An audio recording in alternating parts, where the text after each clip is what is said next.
oleh kehidupan manusia, tidak berat sebelah, ya, tidak berat sebelah. Dan inilah nanti yang akan membedakan dengan ketetapan-ketetapan pengelolaan harta yang ditetapkan oleh manusia, ya, ditetapkan oleh manusia. Ya, saya kasih contoh umpamanya seperti pajak, ya, pajak yang di mana-mana kita sekarang ini tidak bisa dilepaskan dari pajak itu. Ya, pajak itu, ya, tidak bisa disamakan dengan zakat. Kalau zakat itu ketetapannya ditetapkan oleh syariat. Allah yang langsung menetapkan. Disampaikan kepada Rasulullah Sallallahu Alaihi Wasallam sebagai pembawa risalah wahyu. Sementara pajak, ya, pajak itu ditetapkan oleh manusia, maka rentan dengan perubahan-perubahan, ya, rentan dengan perubahan-perubahan, rentan dengan kebijakan-kebijakan yang diinginkan oleh pemerintah atau penguasa yang berkuasa untuk menetapkan regulasi pajak itu. Ya, betul bahwa pasti akan mempertimbangkan kemaslahatan-kemaslahatan bersama. Tapi selama dia adalah produk manusia, ya, maka pasti memiliki celah, memiliki sisi-sisi kelemahan yang tidak sama, ya, yang tidak sama jika dibandingkan dengan apa yang ditetapkan oleh Allah Subhanahu wa taala. Nah, itu batasan yang pertama, nasibun muqaddarun syar'an fi malin muayyan, dari jenis harta tertentu, ya, dari jenis harta tertentu. Jadi tidak semua harta yang kita miliki wajib dizakatkan, hanya pada harta-harta tertentu yang memiliki persyaratan-persyaratan tertentu, ya, yang mungkin sebentar secara singkat kita akan jelaskan. Materi kita ini bukan tentang fikih zakat, tapi lebih kepada bagaimana memahami bahwa zakat itu adalah jalan kita untuk menyuburkan harta, memahami konsep keberkahan pada harta yang kita miliki. Ya, kalau fikih zakat nanti akan terkait dengan masalah hukum, tapi tidak ada masalah. Sebentar kita akan angkat beberapa hal yang terkait dengan fikihnya. Nah, kemudian dari jenis harta tertentu, ya, jadi tidak semua harta kita ini wajib dizakatkan. Kemudian penyalurannya, ya, disalurkan li asnafin makhsusah, ya, li asnafin makhsusah, disalurkan kepada pihak-pihak yang telah ditentukan di dalam syariat. Jadi ada namanya mustahik zakat. Ada 8 golongan yang kesemuanya itu telah ditetapkan di dalam syariat kita. Jadi peruntukan zakat itu tidak boleh sembarangan. Peruntukannya jelas. Meskipun kalau kita ingin tarik benang merahnya, bahwa 8 golongan ini adalah orang-orang yang memiliki ketidakmampuan, ya, baik ketidakmampuannya itu sifatnya permanen atau sifatnya kondisional, ya, sifatnya permanen atau sifatnya kondisional. Sifatnya permanen maksudnya katakanlah kalau dia berada pada garis kemiskinan, ya, garis kemiskinan yang dimana orang miskin ini sudah berusaha untuk memperbaiki taraf kehidupannya, tapi tidak, Allah menakdirkan orang ini berada pada posisi seperti itu. Dan memang menjadi sunnatullah bahwa dalam setiap keadaan, setiap zaman pasti ada orang yang kaya dan ada orang yang miskin. Disitulah yang menjadikan dinamika kehidupan itu menjadi indah, karena ada proses, ya, saling membutuhkan, saling keterkaitan antara satu dengan yang lain. Jadi disalurkan kepada pihak-pihak tertentu, ya, yang telah ditetapkan di dalam syariat dengan cara mekanisme tertentu. Jadi ada caranya dan ada prosedur yang harus kita taati dalam penyaluran harta zakat ini. Ya. Slide berikutnya.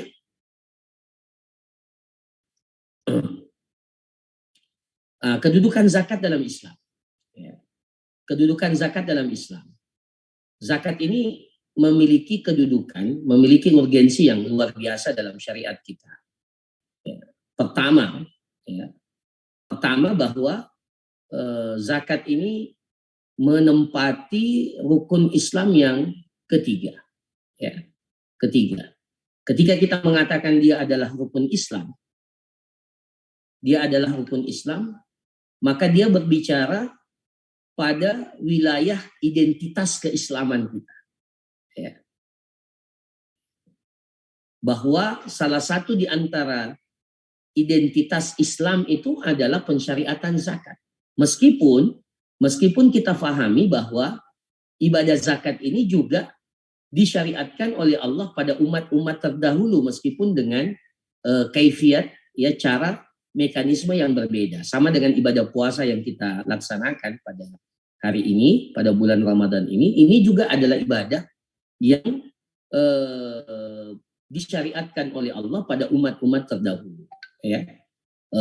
Yang mengindikasikan bahwa zakat ini menjadi sebuah ibadah yang dibutuhkan oleh umat manusia semuanya, ya. Sejak pensyariatan zakat ini, ya, pada umat-umat terdahulu sampai hari ini, kita sebagai umat yang terakhir, umat penutup, ya, maka zakat ini menjadi sebuah pensyariatan yang tidak dipisahkan dari status keislaman kita, ya. Makanya di poin kedua kita katakan bahwa zakat itu adalah syarat keislaman, ya, dan syarat persaudaraan, ya, kita di dalam Islam. Fa in tabu wa aqamus shalah wa atauz zakah fa ikhwanukum fid din, dalam surah At-Taubah ayat ke-11. Jadi kalau ada orang yang masuk ke dalam Islam, ya, kemudian dia melaksanakan sholat, kemudian membayar zakat, maka kata Allah fa ikhwanukum fiddin, maka mereka itu adalah saudara kalian dalam agama. Dua identitas ini yang menjadi syarat utama keislaman seseorang, ya, salat dan zakat, ya, salat dan zakat. Makanya ketika sahabat Mu'ad bin Jabal itu diutus oleh Rasulullah Sallallahu Alaihi Wasallam untuk berdakwah ke negeri Yaman, maka Rasulullah Sallallahu Alaihi Wasallam itu berpesan, innaka ta'ti qauman ahla kitab, wahai Mu'ad, engkau akan mendatangi sekelompok ahlul kitab, ya. Falyakun awwala ma tad'uhum ilaihi syahadatu an la ilaha illallah. Dakwah yang pertama yang engkau sampaikan kepada mereka, bagaimana mereka bersyahadat. Fa inhum ata'uka lidzalik, kalau mereka sudah taat masuk ke dalam Islam, fa'alimhum, maka beritahukan kepada mereka bahwa Allah Subhanahu wa taala telah mewajibkan kepada mereka untuk melaksanakan salat 5 waktu. Fa inhum ata'uka lidzalik, kalau mereka sudah taat menerima konsep salat itu dan kewajiban salat itu, beritahukan lagi kepada mereka bahwa, ya, Allah Subhanahu wa taala telah memfardukan, mewajibkan pada harta mereka itu ada zakat, ya, tu'khadu min agniyaihim, zakat itu atau sedekah itu diambil dari orang-orang kaya di antara mereka, wa turaddu ila fuqaraihim, dan kemudian dikembalikan atau disalurkan kepada orang-orang fakir, orang-orang miskin yang berada di antara mereka. Ini yang disampaikan oleh Rasulullah, ya. Jadi setelah syahadat itu poinnya adalah salat dan zakat. Kemudian zakat ini adalah sebab keberuntungan dan kemenangan. Ini kita bisa baca, ya, dalam surah Al-Baqarah, ya, surah yang kedua di dalam Al-Qur'an, di mana Allah Subhanahu wa taala menjelaskan bahwa orang-orang yang beruntung, orang-orang yang mendapatkan keberuntungan atau kemenangan itu adalah orang-orang wa mimma razaqnahum yunfiqun, adalah orang-orang yang memiliki tanggung jawab sosial. Ketika mereka mendapatkan rezeki dari Allah, maka mereka tidak menghabisi rezeki Allah itu sendiri, ya, tetapi mereka wa mimma razaqnahum yunfiqun, mereka berbagi, mereka berinfak dengan rezeki yang telah dianugerahkan oleh Allah Subhanahu wa taala kepada mereka. Kemudian yang selanjutnya, kedudukan zakat dalam Islam itu disebutkan, ya, coba kita buka Al-Qur'an kita kemudian kita cari ayat-ayat tentang zakat atau kewajiban perintah untuk membayar zakat, menunaikan zakat, kita dapati kebanyakan ayat-ayat itu selalu digandengkan dengan kewajiban salat. Selalu kita dapati. Wa aqimus shalah wa atuz zakat. Yuqimuna shalah wa yu'tuna zakat. Itu selalu kita dapati. Dan dalam ilmu usul fiqh, inilah yang disebut dengan dalalatul iqtiran. Dalalatul iqtiran itu artinya apa? Kalau sesuatu itu disandingkan oleh Allah dengan sesuatu yang penting lainnya, maka kedua-duanya itu memiliki urgensitas, memiliki kedudukan yang sangat tinggi. Ya, sama dengan biasa disebutkan tidak bolehnya kita melakukan kesyirikan kepada Allah dan kewajiban kita untuk berbakti kepada kedua orang tua. Itu sering juga disebutkan oleh Allah di dalam Al-Quran. Nah, sama juga dengan zakat ini. Kewajiban zakat itu selalu digandengkan dengan kewajiban sholat. Ya, kewajiban sholat. Makanya ini sekaligus pindah ke poin berikutnya. Pada zaman Abu Bakar As-Siddiq radhiyallahu anhu. Ya, pada zaman Abu Bakar As-Siddiq radhiyallahu anhu. Ketika sebagian kaum muslimin, terutama yang baru masuk Islam, itu enggan, tidak mau, bahkan menolak untuk membayar zakat. Ya. Karena dalam persepsi mereka, dalam pandangan mereka, zakat itu ibarat upeti yang diberikan kepada raja.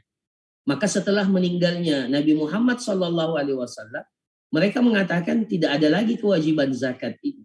Tidak ada lagi kewajiban untuk menunaikan zakat.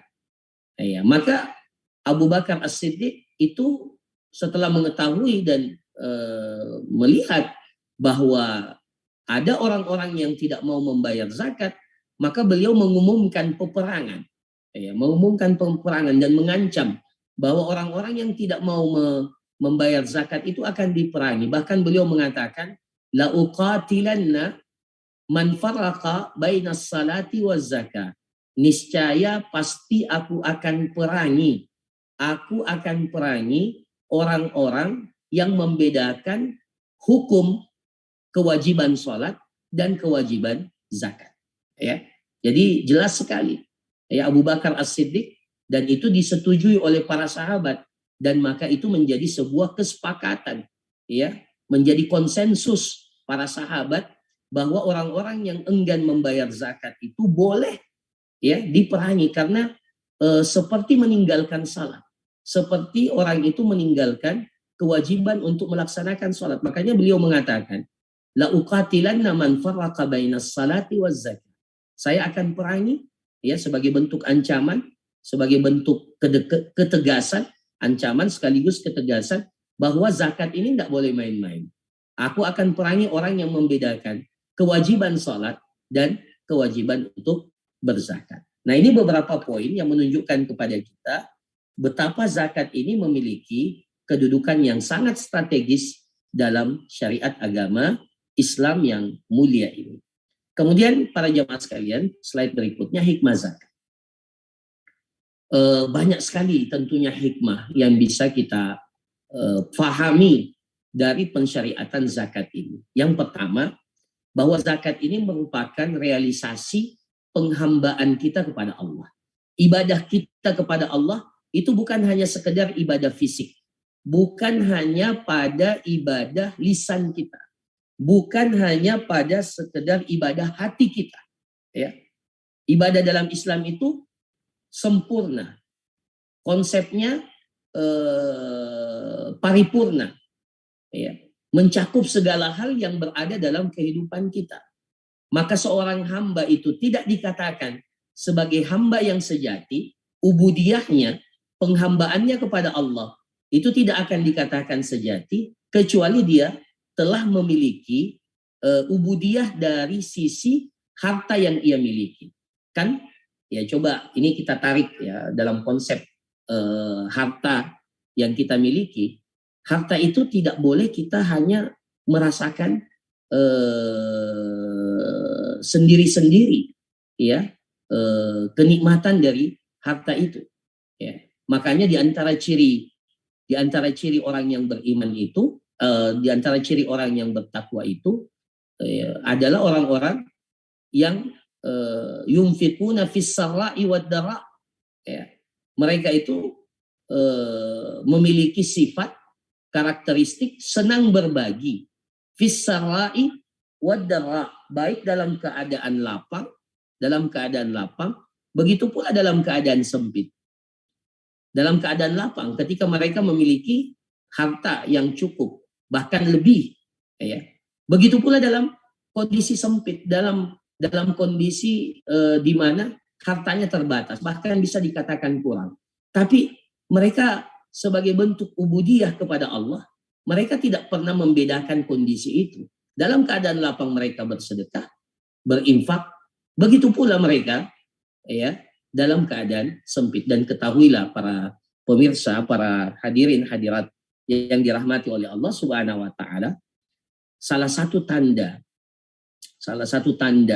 seseorang itu akan mendapatkan pertolongan oleh Allah, ya, atau salah satu jalan seseorang itu akan mendapatkan pertolongan oleh Allah pada saat bertemu dengan kesulitan-kesulitan hidup adalah ketika dia merutinkan untuk mengenal Allah Subhanahu wa taala, berubudiyah kepada Allah dalam kondisi lapang. Ta'arraf ilallahi fir rakha'i ya'rifka fi syiddah. Begitu kata Rasulullah SAW. Kenalilah Allah pada saat engkau senang, pada saat engkau sehat, pada saat engkau lapang. Ya, ya'rifka fi syiddah, maka Allah akan memberikan bantuannya, atau Allah akan mengenalmu pada saat engkau berada dalam kondisi-kondisi sulit. Maka ini realisasi ubudiyah kita kepada Allah Subhanahu wa taala, tidak mengenal waktu dan tidak mengenal kondisi. Ubudiyah kita kepada Allah itu sifatnya permanen, ya. Penghambaan kita kepada Allah itu sifatnya permanen. Kemudian yang kedua, sebagai bentuk kesyukuran terhadap nikmat Allah Subhanahu wa taala. Dan kalau kita pandai bersyukur kepada Allah Subhanahu wa taala, syukur itu bukan hanya ucapan lisan, bukan hanya sekedar kita mengucapkan alhamdulillah, atau bukan hanya sekedar keyakinan dari dalam hati kita bahwa semua nikmat itu berasal dari Allah. Bukan terbatas pada dua hal itu saja, tapi kesyukuran itu perlu dibuktikan dengan amal perbuatan. Makanya dalam Al-Quran kepada keluarga Daud alaihissalam, Allah Subhanahu wa taala mengatakan, i'malu ala Dawud syukra. I'malu ala Dawud syukra. Wahai keluarga Daud, beramallah kalian sebagai bentuk kesyukuran atas nikmat yang diberikan oleh Allah. Jadi perlu pembuktian dengan amalan. Nah, dengan harta kita, maka ini sebagai wujud kesyukuran kita terhadap nikmat Allah Subhanahu wa taala. Sarana untuk membersihkan dosa dan sifat yang tercela, ya. Jadi ketika kita berzakat, ketika kita bersedekah, ketika kita berinfak, ketahuilah bahwa itu merupakan sarana kita untuk membersihkan dosa-dosa kita dan sifat-sifat tercela yang ada pada diri kita. Pada diri manusia, ya, para pemirsa, para hadirin hadirat yang dirahmati oleh Allah, pada diri manusia ada sifat yang memang selalu menyertai manusia itu. Apa sifat asal kita? Sifat asal kita itu kita enggan berbagi. Itu sifat asal kita. Ya. Innal insana khuliqa halu'a idza massahu syarru jazua wa idza massahu khairu manu'a. Itu sifat asal kita. Ya. Manusia itu diciptakan oleh Allah memang dalam keadaan idza massahu syarru jazua. Kalau ada sesuatu yang jelek menimpa dirinya, dia berkeluh kesah. Ya. Dia berkeluh kesah. Wa idza massahu khairu manu'a. Tapi kalau ada kebaikan-kebaikan yang diberikan oleh Allah kepada dirinya, dia tahan kebaikan itu. Dia ingin kuasai kebaikan itu. Makanya sebenarnya para jamaah sekalian, kalau ada orang dikatakan pelit, ya, dikatakan pelit, bakhil, ya, atau kalau kita dalam istilah Bugis Makassar, ya, seke. Iya, sebenarnya itulah sifat asal kita. Nggak perlu kita mengatakan dia seke. Padahal itu juga ada pada diri kita. Ya. Itu juga ada pada diri kita. Itu sifat asalnya. Maka Allah Subhanahu wa taala mensyariatkan kepada kita ya untuk untuk menghilangkan sifat-sifat tercela ini dengan pensyariatan zakat. Jadi kita bayar zakat, kita bayar sedekah atau kita memberikan sedekah, infak, maka pada hakikatnya yang pertama mendapatkan manfaat itu adalah diri kita. Makanya dalam ayat surah At-Taubah ayat 103, khudh min amwalihim sadaqatan tutahhiruhum wa tuzakkihim biha. Ya. Jadi bukan hanya pada harta yang dibersihkan dengan zakat itu, dengan sedekah itu.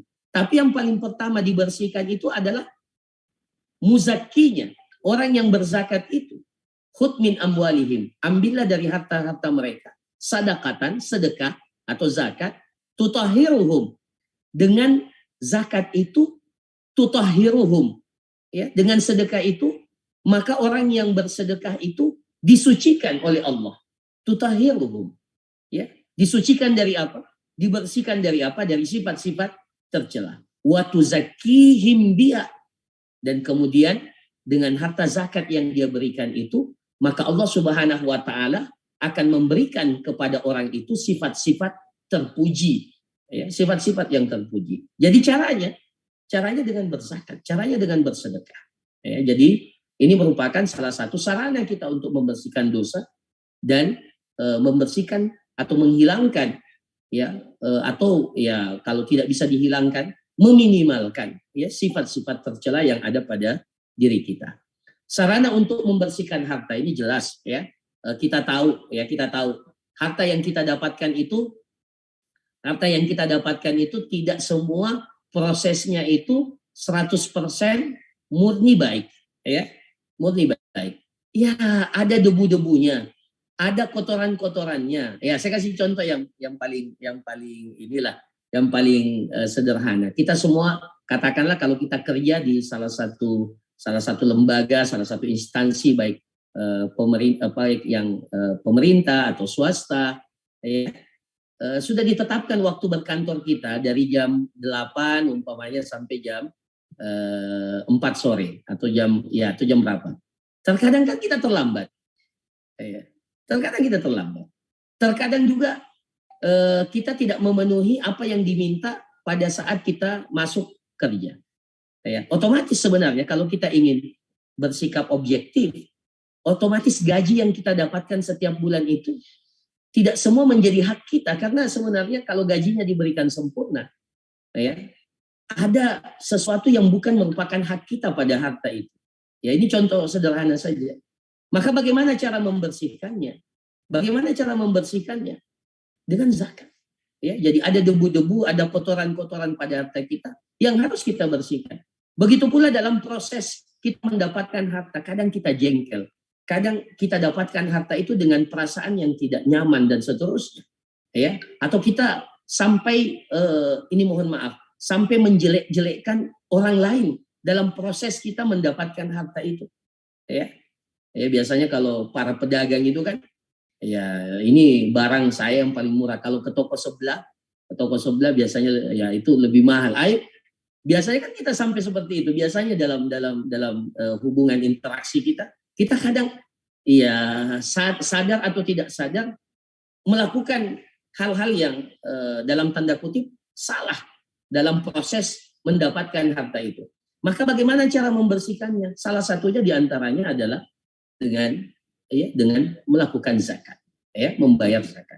Nah, kemudian sarana untuk melipat gandakan ganjaran dan meninggikan derajat. Ini sebentar kita akan jelaskan secara lebih jelas lagi bahwa dengan zakat itu ya pahala yang didapatkan oleh seseorang itu berlipat ganda dan ya secara khusus surah Al-Baqarah ayat 261 itu menginformasikan kepada kita betapa pahala zakat, infak yang kita sedekahkan itu dilipat gandakan oleh Allah Subhanahu wa taala menjadi 700 kebaikan.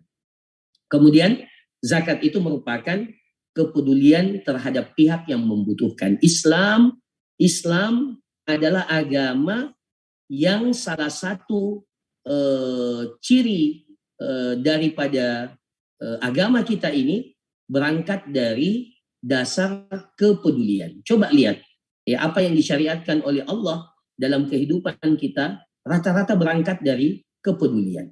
Ya, kepedulian kita kepada sesama. Bahkan tidak sempurna keimanan seseorang di antara kita sampai dia mencintai saudaranya sebagaimana dia mencintai dirinya sendiri.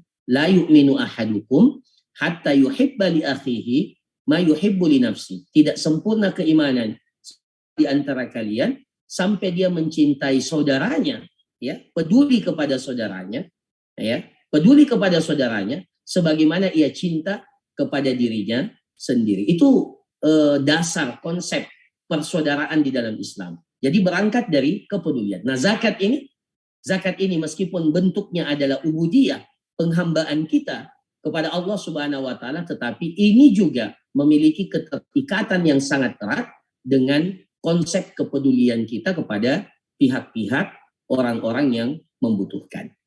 Nah, ini secara umum terkait dengan hikmah zakat. Lanjut pada slide berikutnya. Nah, ini sedikit terkait dengan fikih zakat.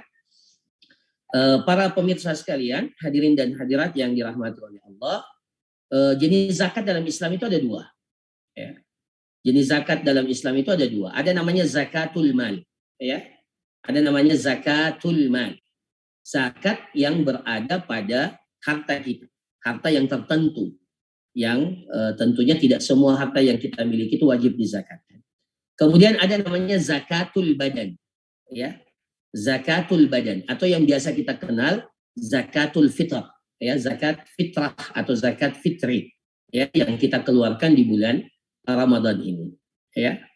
Nah, jadi dua zakat ini yang sifatnya wajib.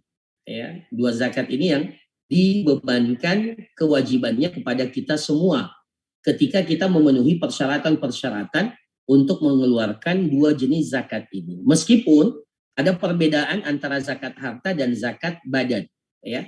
Perbedaannya itu pada konsep asalnya. Jadi kalau zakat harta itu pada jenis hartanya, yang dijadikan patokan itu adalah harta. Jadi kalau seseorang memiliki harta tertentu mencapai kadar tertentu, maka wajib dizakatkan, ya, wajib dizakatkan. Tapi kalau zakat fitri atau zakat fitrah, yang dilihat itu bukan pada hartanya, ya, meskipun ya diwajibkan zakat fitrah itu bagi setiap orang yang memiliki, ya, memiliki kelebihan makanan pada malam atau hari terakhir bulan Ramadan, ya, sebelum kita melaksanakan Idul Fitri. Jadi setiap orang yang memiliki kelebihan makanan pada hari terakhir bulan suci Ramadan itu diwajibkan untuk zakat fitrah, ya, zakat fitrah. Jadi tidak seperti zakat harta yang ada aturan-aturannya yang ditentukan kadarnya secara khusus, ya, secara khusus. Nah, itu yang membedakan. Dan yang dilihat di situ adalah personnya. Yang dilihat itu adalah badannya, personnya. Jadi tanpa dikecualikan. Makanya kita katakan zakat harta itu hanya terbatas pada beberapa jenis harta yang disepakati oleh para ulama. Pertama adalah emas dan perak, atau kalau kita konversi sekarang dengan uang. Kemudian yang kedua adalah barang dagangan. Kalau kita ini pedagang, dagang apa saja ya? Ini dagang apa saja Bapak-bapak Ibu-ibu sekalian? Ya, semua barang dagangan, termasuk yang jual beli online hari ini, itu kewajibannya untuk hitung-hitung asetnya sekarang ini berapa, keuntungannya berapa modal, berapa. Ini harus dihitung semua barang dagangan. Jangan menyangka bahwa ini nanti pedagang besar, ya. Tidak. Jadi semua kita ini harus jadi apapun yang kita jual, apapun yang kita ini, itu nanti akan terkena zakat jika memenuhi syarat-syarat yang telah ditetapkan. Kemudian hewan ternak, zakat peternakan. Nah, ini hanya terbatas pada unta, sapi, dan kambing. Tapi mungkin ada yang bertanya, Ustadz, ya ada orang yang punya ribuan ayam, punya punya tambak dan seterusnya. Kita katakan, iya, kalau secara ternak, ya, dari ternak yang diwajibkan cuma 3. Tapi kalau umpamanya pemilik hewan yang banyak itu, katakanlah peternak ayam, kalau diperjualbelikan, maka pasti akan masuk dalam zakat perdagangan. Jadi tidak ada yang bisa keluar dari kewajiban zakat itu. Yang diwajibkan hanya pada 3, ya, yang disebut dalam Al-Quran itu bahimatul an'am, binatang ternak yang memang perkembangbiakannya begitu luar biasa, unta, sapi dan kambing. Padahal tiga jenis hewan ini setiap tahun disembelih, ya, setiap tahun disembelih. Kalau ya di tempat-tempat tertentu bukan setiap tahun, bahkan setiap hari, ya, disembelih. Tapi tidak pernah habis, ya, bahkan bertambah terus. Nah, itu luar biasanya. Makanya disebut dengan bahimatul an'am, hewan ternak. Maka tiga-tiganya ini wajib untuk dizakatkan apabila telah mencapai kadar tertentu. Kemudian hasil pertanian ini juga wajib untuk dizakatkan dengan syarat-syarat yang telah disebutkan oleh para ulama kita, ya, terkait dengan hasil pertanian. Meskipun tidak semua, ya, tidak semua hasil pertanian ini wajib dizakatkan. Ada 3 kriteria. Yang pertama, dia itu dapat bertahan lama, jadi komoditinya, hasil pertaniannya itu dapat bertahan lama. Kalau disimpan, dia tidak rusak, ya, dia tidak rusak. Kemudian dia itu ditakar atau ditimbang, ditakar atau tidak atau ditimbang, ya, ditakar atau ditimbang. Maksudnya ditakar dan ditimbang itu tidak dikonsumsi atau tidak diperjualbelikan satu-satu, ya, satu-satu, seperti tomat, seperti mangga, itu kan bisa diperjualbelikan satu-satu, satu biji. Maka itu tidak wajib dizakatkan dari sisi zakat pertanian. Tapi kalau diperjualbelikan, maka nanti akan masuk dengan zakat perdagangan. Maka yang itu 2 syaratnya. Kemudian ditambah lagi, dia merupakan qut, makanan yang bisa dikonsumsi, yang kalau kita konsumsi, kita itu dapat bertahan hidup. Biasanya diterjemahkan dalam bahasa Indonesia sebagai makanan pokok, meskipun tidak terlalu tepat, ya, kalau diterjemahkan makanan pokok. Dalam bahasa Arab itu al-qut itu adalah sesuatu yang kita konsumsi, maka kita bisa bertahan hidup meskipun dia bukan makanan pokok kita, ya, meskipun dia bukan makanan pokok kita. Nah, jadi itu untuk hasil pertanian. Tapi kalau diperjualbelikan, maka nanti akan masuk juga dalam zakat dagangan. Meskipun tidak semua hasil pertanian, ya, hasil pertanian itu wajib dizakatkan, tapi kalau diperdagangkan, maka dia akan masuk dalam zakat barang dagangan. Adapun zakat fitri, seperti yang kita jelaskan tadi, diwajibkan pada setiap individu muslim yang mendapatkan waktu, ya, mendapatkan waktu wajib mengeluarkan zakat. Waktu wajibnya kapan? Kalau kita sudah bertemu dengan hari terakhir di bulan suci Ramadan. Jadi dipatok, ya, dengan terbenamnya matahari pada hari terakhir bulan suci Ramadan. Maka setiap individu yang mendapatkan terbenamnya matahari pada hari terakhir bulan suci Ramadan, maka diwajibkan untuk zakat fitri. Siapapun dia, mau dia budak, mau dia orang merdeka, laki-laki, perempuan, orang dewasa dan anak kecil, semuanya wajib dikeluarkan zakat fitrinya. Jadi melihat kepada individu, melihat kepada badannya, orangnya, personnya, fisiknya, bukan pada hartanya. Berbeda dengan zakat harta, ya. Jika dia memiliki kelebihan pada saat itu, maka dia wajib untuk mengeluarkan zakat fitrah pada akhir bulan Ramadan, dirinya dan keluarganya yang wajib ia nafkahi. Nah, ini secara singkat terkait jenis zakat atau pembagian zakat dalam Islam. Lanjut slide berikutnya. Syarat wajib zakat, ya, ini secara khusus zakat harta, ya, yang kita sebutkan tadi sebagai bagian yang pertama, ya. Nah, apa syarat wajibnya para peserta sekalian yang dirahmati oleh Allah? Yang pertama adalah kepemilikan yang jelas dan sempurna. Jadi status kita terhadap harta itu jelas. Kepemilikan kita kepada harta itu jelas. Itu milik kita. Statusnya milik kita. Dan penguasaan kita terhadap harta itu sifatnya sempurna. Ya, jadi kepemilikannya jelas, kepemilikannya sempurna.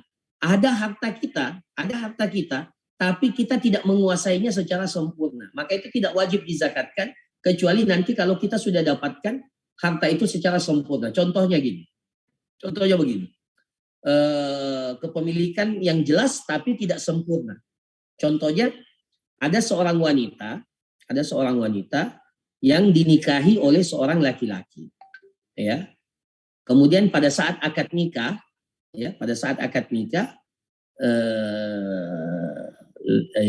dia sebutkan maharnya, disebutkan maharnya oleh laki-laki itu ketika dia katakan, saya terima nikahnya fulanah, saya terima nikahnya fulanah binti fulan dengan mahar seperangkat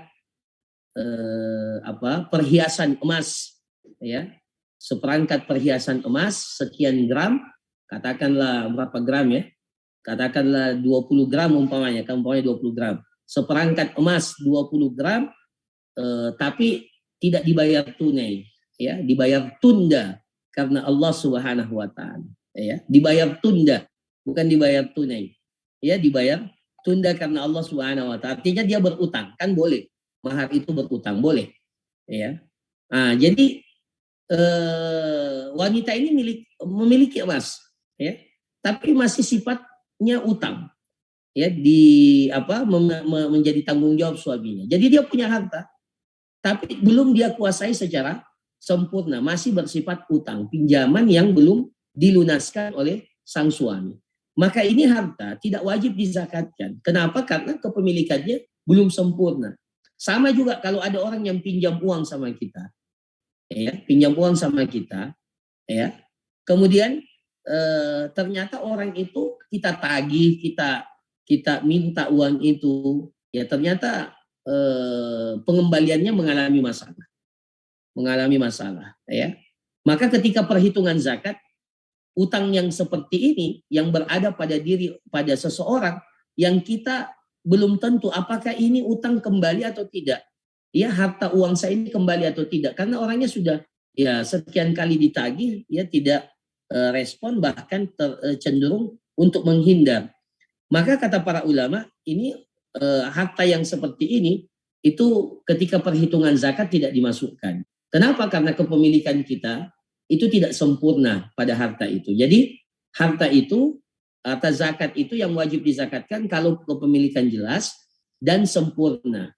Berbeda kalau ada orang yang pinjam uang sama kita, kemudian kita tahu orang ini selalu tepat membayar utang, tidak pernah menunda, selalu utangnya itu dikembalikan pada waktu yang telah disepakati. Maka pada saat perhitungan zakat, harta kita yang kita pinjamkan kepada orang itu tetap dihitung. Ini berbeda tadi dengan orang yang kita pinjamkan kemudian tidak jelas pengembaliannya. Nah, itu tidak dihitung dalam harta zakat. Kenapa? Karena kepemilikan kita tidak sempurna. Kemudian yang kedua, zakat yang wajib itu adalah yang hartanya itu sifatnya berkembang atau dapat dikembangkan. Ada harta yang secara sendirinya itu berkembang, meskipun dia dibiarkan akan berkembang terus. Seperti umpamanya katakanlah seperti emas, emas yang kita miliki. Nah, itu akan berkembang dengan sendirinya atau dapat dikembangkan, memiliki potensi untuk dikembangkan. Artinya apa? Harta yang sifatnya kita pakai keseharian, harta yang kita pakai keseharian, harta yang kita gunakan untuk keperluan kita sehari-hari, baik yang bergerak atau yang tidak bergerak, maka itu tidak wajib zakat, tidak wajib dizakati. Katakanlah seperti rumah yang kita tinggali, itu tidak wajib dizakati karena tidak ada potensi dikembangkan rumah yang kita tempati. Tapi kalau kita punya rumah, kemudian rumah itu kita jadikan kos-kosan, maka itu wajib untuk dizakatkan dari hasil penyewaan atas rumah kita itu. ya, karena dia memiliki potensi untuk dikembangkan, ya. Begitu pula kendaraan yang kita pakai itu tidak wajib dizakatkan, ya. Meskipun kendaraan itu ya punya nilai atau punya harga yang mahal, ya, tapi ketika kita pakai tidak wajib dizakatkan. Tapi kalau umpamanya kita rentalkan, kita sewakan, maka dari hasil sewanya itu wajib untuk dizakatkan bila memenuhi persyaratan-persyaratan. Kemudian melewati haul. Haul itu maksudnya waktu 1 tahun. Tapi yang dimaksud di sini adalah 12 bulan qamariyah. Ya, 12 bulan qamariyah. Jadi melewati haul. Jadi harusnya kalau kita ini sudah dikategorikan, ya, sudah dikategorikan dalam pandangan syariat itu telah memiliki nisab, ya, memiliki nisab, ya. Nisab itu batasan minimal yang harus yang dimiliki oleh seseorang sehingga seseorang itu diwajibkan untuk membayar zakat, ya. Kalau pada emas dan perak, emas itu 85 gram emas 24 karat, ya. Nah, itu nisab, ya. Jadi kalau kita sudah memiliki emas seberat 85 gram emas 24 karat dan tersimpan emas itu selama 1 tahun, ya, selama 1 tahun, maka wajib dikeluarkan zakatnya. Nah, berapa? Ya, ada yang bertanya, Ustadz, berapa 85 gram emas? Nah, itu dihitung berdasarkan harga emas. Ya, kalau kita ingin konversi ke uang, maka dihitung dengan mengetahui berapa harga emas, ya, harga emas yang berada di pasaran, ya, harga emas yang berada di pasaran. Saya kemarin menghitung sekarang itu 1 gram emas itu sekitar 900.000, ya, kurang lebih kira-kira 900.000. Maka kalau dikalikan 85 gram emas, maka itu sekitar 78 juta. Ya, jadi kalau seseorang punya tabungan uang 78 juta tersimpan selama 1 tahun, ya, tersimpan selama 1 tahun, maka wajib, ya, maka wajib hukumnya dia mengeluarkan zakatnya. Zakatnya itu tentunya kalau dia zakat uang itu kembali kepada zakat emas dan perak, ya, sebesar 2,5%. Jadi kalau kita punya uang 100 juta, bapak-bapak, ibu-ibu sekalian, punya tabungan, ya, punya tabungan 100 juta atau punya simpanan, ya, terserah simpanannya mau di mana, di rumah, di bank, ya, maka wajib untuk dikeluarkan 2,5%, 2,5 juta. Kalau punya uang 100 juta, maka wajib dikeluarkan, ya, sebesar 2,5%. Ya. Nah, ini syarat-syarat wajib zakat. Jadi 4 hal yang utama, ya. Meskipun sebagian harta zakat yang lain itu punya syarat khusus. Seperti katakanlah zakat peternakan. Zakat peternakan itu syaratnya itu tidak dipelihara di kandang. Kalau dipelihara di kandang itu tidak wajib zakat, ya, tidak wajib zakat dari zakat peternakan itu. Tapi kalau diperjualbelikan nanti akan masuk zakat perdagangan, ya, kalau diperjualbelikan. Tapi kalau dilihat dari peternakannya, dia tidak memenuhi syarat. Karena syarat zakat peternakan itu harus digembalakan, dilepas dari kandang. Dilepas dari kandang, digembalakan setiap hari atau, ya, lebih banyak digembalakan daripada dikandangkan dalam masa 1 tahun. Maka itu wajib zakatkan.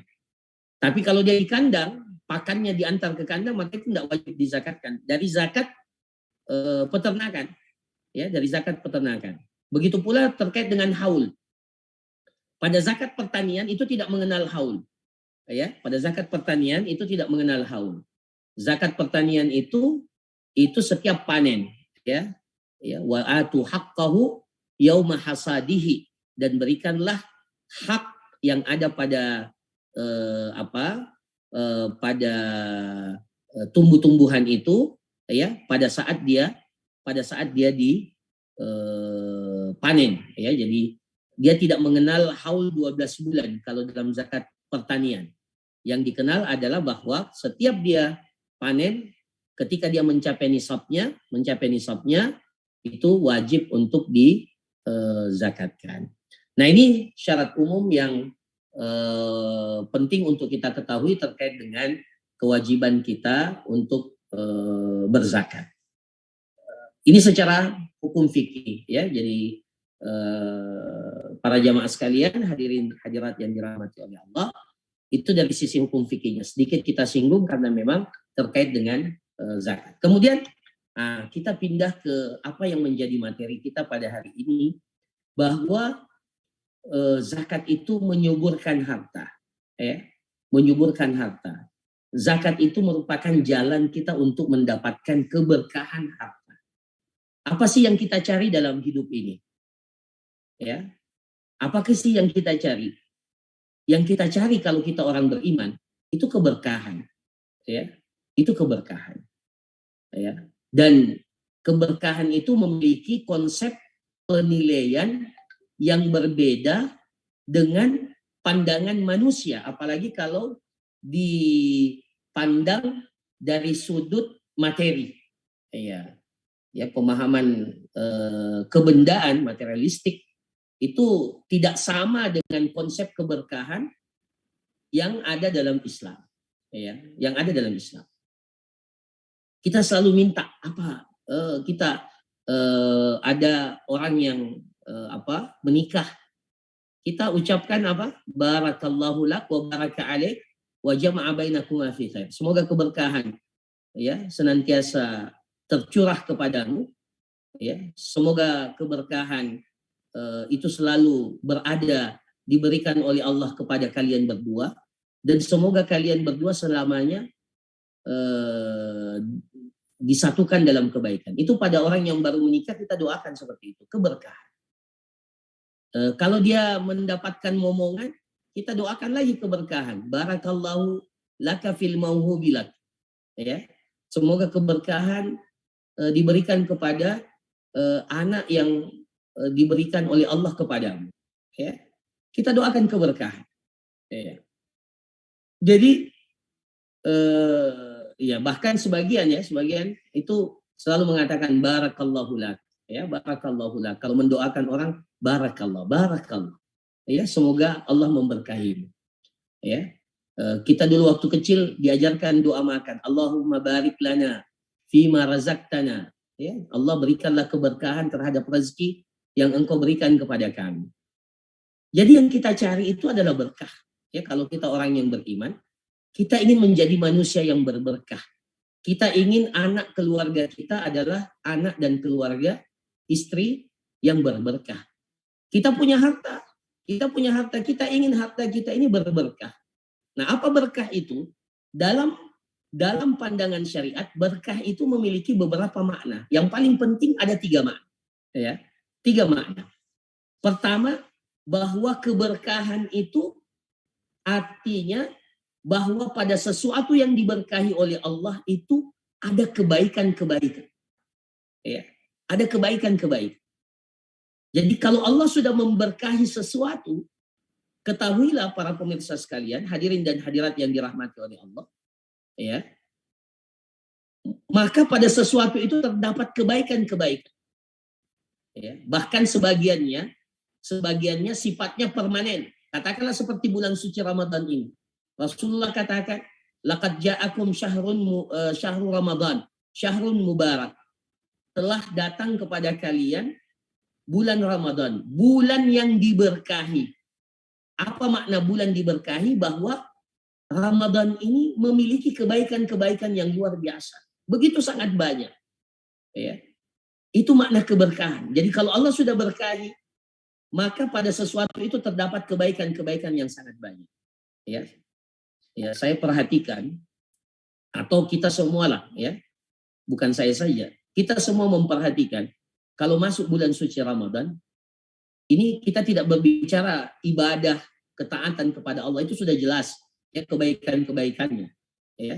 Kita tidak bicara tentang Lailatul Qadar, itu sudah jelas kebaikan-kebaikannya.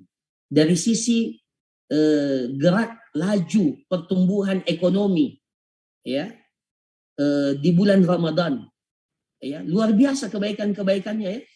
Bermunculan, ya, pedagang-pedagang takjil itu pada setiap menjelang buka puasa, ya, menjelang buka puasa. Perputaran, ya, perputaran uang di pasaran itu meningkat tajam. Dan itu kita tidak dapatkan kecuali di bulan suci Ramadan. Selesai bulan suci Ramadan, tidak lagi fenomena itu muncul.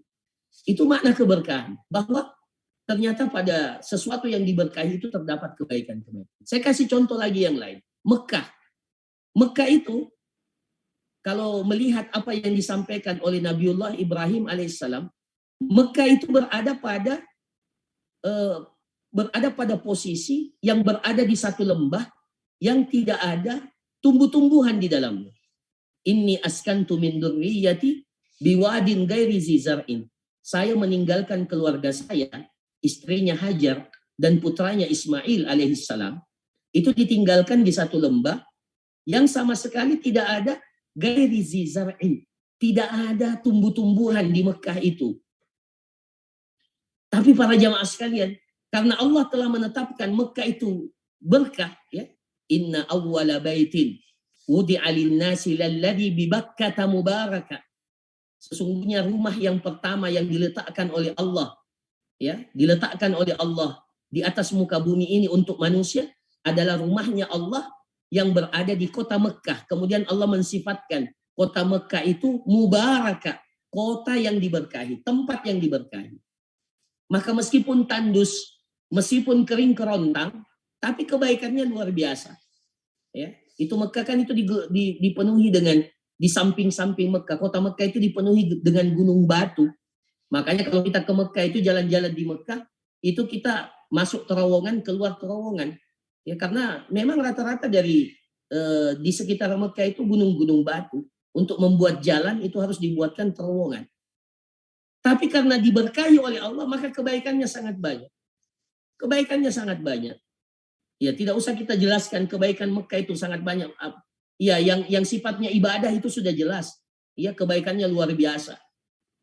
Dari sisi makanan, minuman, ya, makanan, minuman, ya. Bapak-bapak, ibu-ibu sekalian yang pernah melaksanakan ibadah umrah di Ramadan, kemudian bapak-bapak, ibu-ibu sekalian yang pernah berhaji, ya, pada musim haji, puncak musim haji, ya, itu sebenarnya kalau kita tidak bawa bekal sama sekali, kita masih bisa hidup.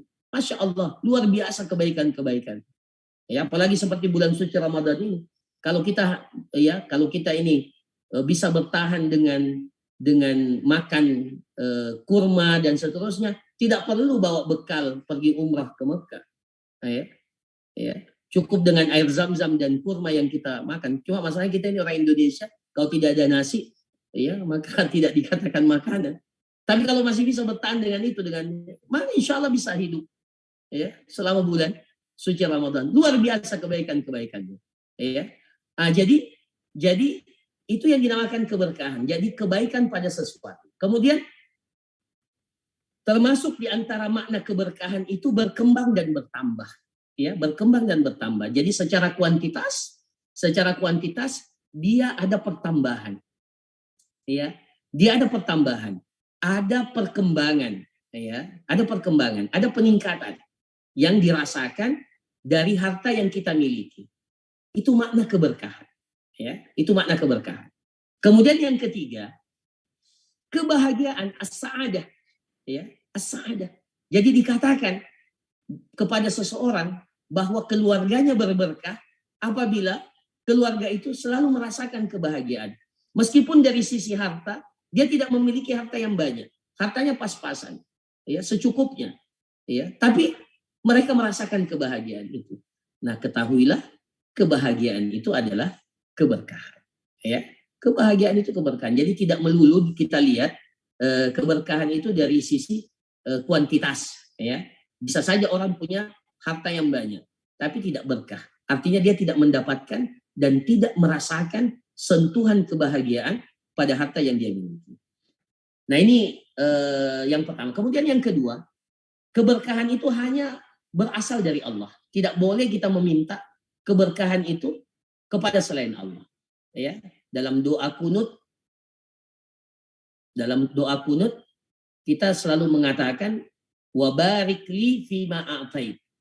Ya Allah, berikanlah keberkahan kepada sesuatu atau kepada rezeki yang engkau berikan kepadaku. Jadi kita minta keberkahan itu hanya kepada Allah. Nabiullah Isa alaihissalam mengatakan, wa ja'alani mubarakan ainama kuntu. Allah telah menjadikan aku ini sebagai orang yang diberkahi. Allah telah menjadikan aku ini sebagai orang yang diberkahi di mana saja aku berada.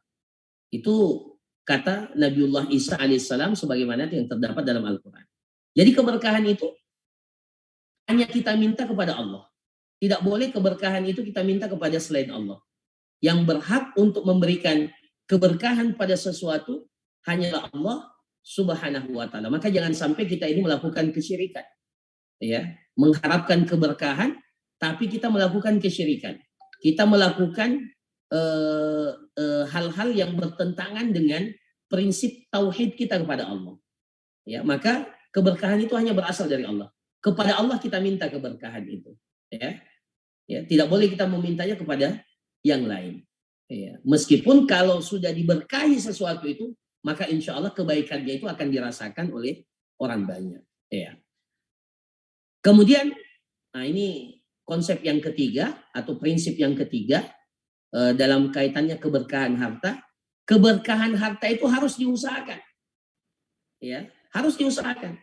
Jadi tidak boleh kita ini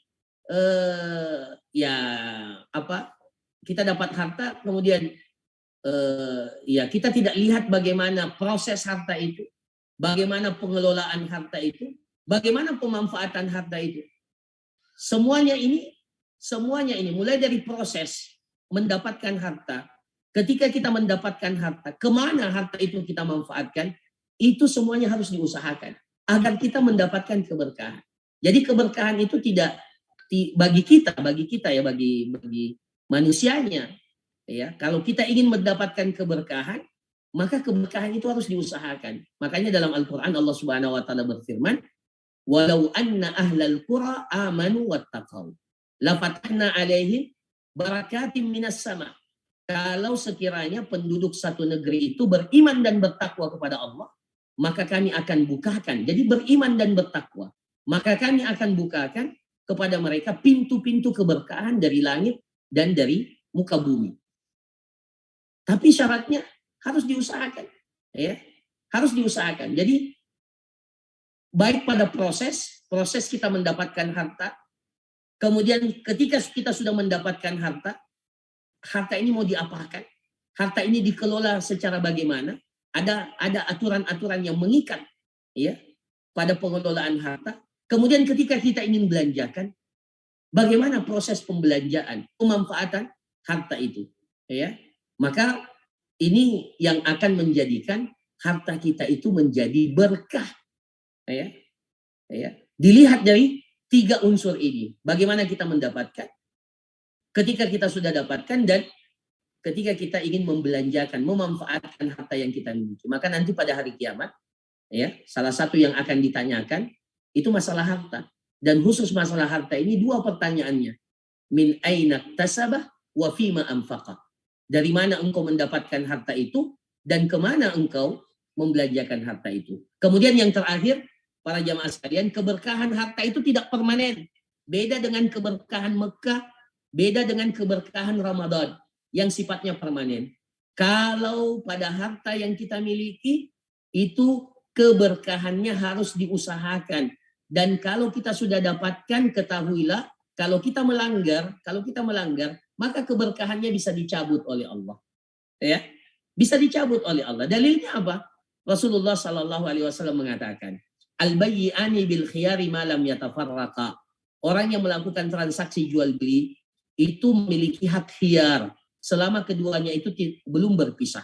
Jadi kalau kita masih berada dalam majelis akad, maka kita masih memiliki hak khiyar. Kita boleh meneruskan transaksi jual beli itu, atau bisa juga membatalkan. Yang penting belum pisah, masih dalam satu majelis akad. Kemudian Rasulullah SAW mengatakan, fa'in sadaqa wa bayyana. Kalau orang yang berakad itu saling jujur, ya sadaqa, wa bayyana, saling menjelaskan, tidak ada yang disembunyikan, ya saling menjelaskan, transparan, saling menjelaskan. Burika lahuma fi bai'ihima, akan diberikan oleh Allah keberkahan pada transaksi jual beli yang mereka lakukan. Jadi keberkahannya itu akan datang kalau kedua orang yang melakukan transaksi jual beli itu saling jujur dan saling menjelaskan, tidak ada yang ditutup-tutupi. Tapi ketika Rasulullah SAW mengatakan setelahnya, fa'in kadzaba wa katama, kalau kedua-duanya itu berdusta, wa katama, dan saling menyembunyikan, tidak transparan, ada yang ditutup-tutupi, ada yang tidak dijelaskan, maka apa kata Rasulullah SAW? Muhiqat barakatu bai'ihima, keberkahan pada jual beli itu akan dicabut, ya diambil, dicabut oleh Allah. Jadi keberkahan pada harta yang kita miliki itu tidak permanen. Kalau kita taat dengan aturan, ya, kalau kita taat pada aturan, maka keberkahan itu akan kita dapatkan. Tapi kalau kita tidak taat, ya, kalau kita tidak taat, maka ya keberkahan pada harta itu akan dicabut oleh Allah Subhanahu wa taala. Begitu pula dengan zakat. Keberkahan pada harta kita ini, ya, ketika kita menzakatkan harta kita, ya, ketika kita berbagi dengan harta yang kita miliki, ada tanggung jawab kepada Allah dalam harta yang ya diamanahkan kepada kita. Ya, kita pindah ke slide terakhir. Ini yang terakhir, ya. Ya. Nah, zakat ini pada hakikatnya menjadikan harta kita ini menjadi subur. Harta kita dengan zakat ini kita akan mendapatkan keberkahan dalam segala makna keberkahan yang telah kita sebutkan. Jadi tolong dimaknai dengan apa? Dimaknai dengan 3 konsep keberkahan itu. Kebaikan, bertambah, dan kebahagiaan. Ya, kebahagiaan. Itu salah satu dari yang akan kita dapatkan ketika kita berzakat. Nah, harta yang dizakatkan atau harta yang disedekahkan, harta yang diinfakkan, yang pertama itu pasti akan mendapatkan jaminan ganti. Allah menjamin pasti mengganti. Ya, wa ma anfaqtum min syai'in fa huwa yukhlifuhu. Apa yang kalian nafkahkan itu pasti akan diganti. Allah yang bilang, bukan Rasulullah SAW, bukan ulama. Allah yang bilang, fa huwa yukhlifuhu. Allah gantikan harta yang kita sedekahkan, harta yang kita infakkan.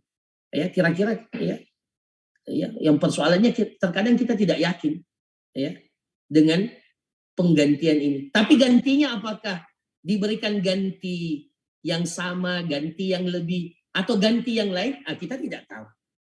Ya, kita tidak tahu.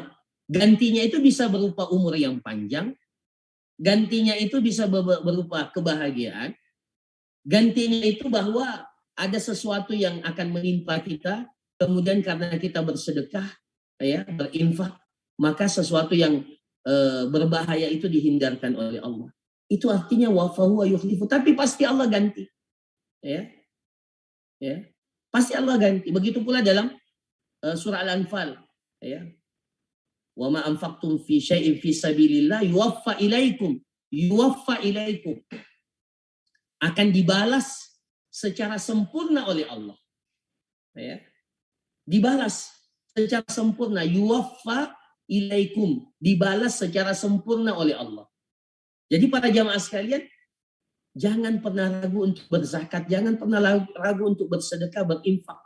Semuanya itu akan diganti oleh Allah Subhanahu wa taala. Kebaikan-kebaikannya akan diberikan oleh Allah Subhanahu wa taala. Kemudian ya, yang kedua adalah pahalanya dilipat gandakan oleh Allah. Sudah kita jelaskan tadi. Ya. Masalul ladina yunfiquna fi sabilillah kamasali habbatin ambatat sab'a sanabil fi kulli sumbulatin mi'atu habbah. Ya. Jadi orang yang berinfak di jalan Allah itu seperti orang yang menanam 1 biji. kamasali habbah. Ya. Kemudian dari satu habba itu, dari satu biji itu yang ditanam itu muncul tujuh tangkai. Ya. Masalul ladzina yunfiquna fi sabilillah kamasali habbatin ambatat sab'a sanabil. Jadi dari satu biji itu akan muncul sab'a sanabil, 7 tangkai. Fi kulli sumbulatin, pada setiap tangkai itu ada 100 bulir. Jadi satu itu menghasilkan 700, ya, 700. Dan ya bisa saja Allah Subhanahu wa taala melipat gandakan ya pahala zakat, sedekah dan infak itu menjadi ya berkali-kali lipat sesuai dengan proses kemanfaatan, ya sesuai dengan kemanfaatan yang didapatkan oleh oleh orang lain dari harta zakat itu, dan sesuai dengan kondisi, ya sesuai dengan kondisi yang dilakukan atau yang berada pada orang yang berzakat dan orang yang menerima zakat itu, ya orang yang menerima zakat itu. Nah, jadi ini jelas bahwa zakat itu dapat menyuburkan harta kita, akan memberikan keberkahan pada harta kita. Sabda Rasulullah Sallallahu Alaihi Wasallam, para hadirin dan hadirat sekalian, mana kasat sadaqatun min mal. Jadi Rasulullah sudah mengatakan itu, ya, dan apa yang disampaikan oleh Rasulullah itu wahyu.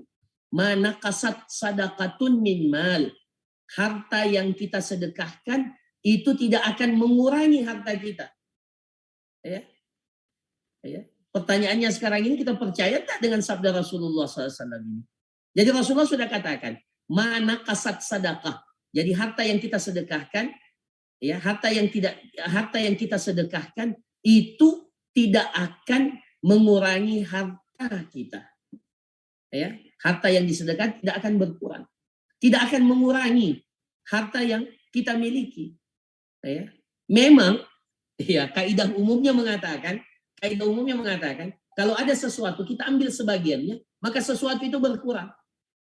Maka itu sesuatu berkurang. Itu kacamata dan matematik kita memandang harta itu memang seperti itu. Tapi dalam pandangan syariat, Rasulullah katakan, mana kasat sadaqatun min mal. Ketika kita bersedekah, maka sedekah itu tidak mengurangi harta kita. Justru harta kita ini akan bertambah dengan sedekah, dengan zakat yang diberikan. Tapi pertambahannya bagaimana? Nah, kembali kepada konsep keberkahan yang ada. Jadi jangan selalu dihubung-hubungkan dari kacamata materi. Kalau kacamata materi bisa saja kita akan wajar-wajar saja kita katakan, ya kan kalau diambil berarti berkurang. Memang itu kacamata kita memandang harta itu. Tapi dalam pandangan syariat, Rasulullah sudah katakan, harta yang kita sedekahkan tidak akan mengurangi harta yang kita miliki. Kemudian didukung lagi doanya para malaikat. Ya, doanya para malaikat setiap pagi itu, ya, dalam hadis, ya, setiap pagi, ya, akan ada 2 malaikat yang saling bergantian, dan kedua-duanya mengatakan, salah satu di antaranya mengatakan, Allahumma a'ti mumfikan khalafa. Ya Allah, berikanlah pada orang yang berinfak, orang yang bersedekah itu khalafa, ganti. Didoakan oleh malaikat. Jadi bukan teman kita yang doakan, bukan siapa yang doakan, malaikat yang doakan. Ya, malaikat yang doakan, makhluk Allah yang tidak pernah bermaksiat kepada Allah, yang selalu tunduk kepada Allah, ya, yang selalu bertasbih kepada Allah. Mereka mendoakan agar orang yang berinfak itu diberikan ganti. Dan malaikat yang satu mengatakan, wa qalal akhar Allahumma a'ti mumsikan talafa. Ya, dan berikanlah kepada orang, berikanlah kebinasaan, ya, berikanlah kebinasaan kepada orang yang menahan, yang tidak mau berinfak, ya, yang tidak mau berinfak. Jadi kalau kita bersedekah, berinfak, bersedekah, ya, maka ada malaikat-malaikat yang senantiasa mendoakan kita agar apa yang kita sedekahkan, apa yang kita berikan itu diberikan ganti yang terbaik oleh Allah Subhanahu wa taala. Maka kesimpulannya, berzakatlah, bersedekahlah, berinfaklah, karena itu merupakan jalan-jalan untuk kita mendapatkan keberkahan harta. Saya kira demikian apa yang dapat disampaikan pada kesempatan yang berbahagia ini.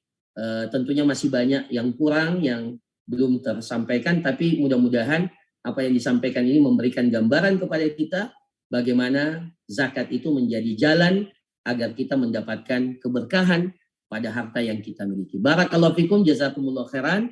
Wassallallahu ala nabiyina Muhammad wa ala alihi wasahbihi ajma'in. Saya kembalikan kepada moderator kita. Baik, ya, insyaAllah.